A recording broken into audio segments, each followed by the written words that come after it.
When I was in graduate school and was invited to meet and see a woman who moves like water, it was at a workshop at Lone Mountain College, which later became University of San Francisco, with Elaine Colandrea. I had no idea what I walked into. And she was talking about movement and culture and how movement can control people or movement can free people. And I knew that it was at that point that this was my life path. This was what would unfold through me in whatever way I could allow it. I recognize that every choice I make in movement derives from the culture that I live in. If I had grown up in a different culture, my movement and my voice and my language would be different. So I was really invited by Continuum to go into what's the language underneath that cultural learned language? What's the movement underneath the learned, imposed, if you will, movement? That there's another language that's inherent in this sense of belonging on earth. And it's the language of our bodies. It's the language of water moving through us. It's the language of fluid exchange. It's the language of creativity. There was one story when I was traveling with Emily, which I did for many years, to New York.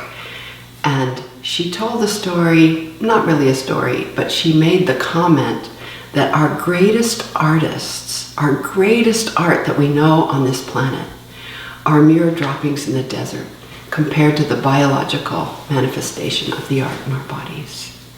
And that was really interesting to me. So I started actually writing poetry when I was in 6th grade.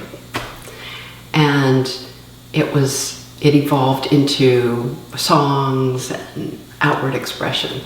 And when I started to do Continuum, it became a vehicle for actually giving expression to the human experience on a much different level. When I would be in my practice time prior to writing, the sounds and feelings of the natural world would start to be part of my experience. So I would move for about an hour. I do move for about an hour, and then I start to write. And whatever writing comes from my felt sense in my body then becomes the essence of the poem. When the images in the natural world start to enter the poem, it's as if they're alive and they are writing as much as I'm writing. For many years, the quest for home was alive. Where is home? How do you have a home? How does one make a home? What is home? Through the practice of Continuum and creative expression, I found a home.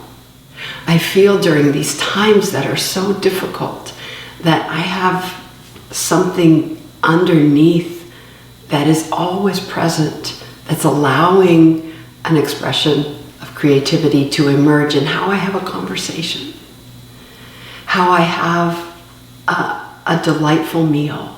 It comes into everyday life as a poem of experience.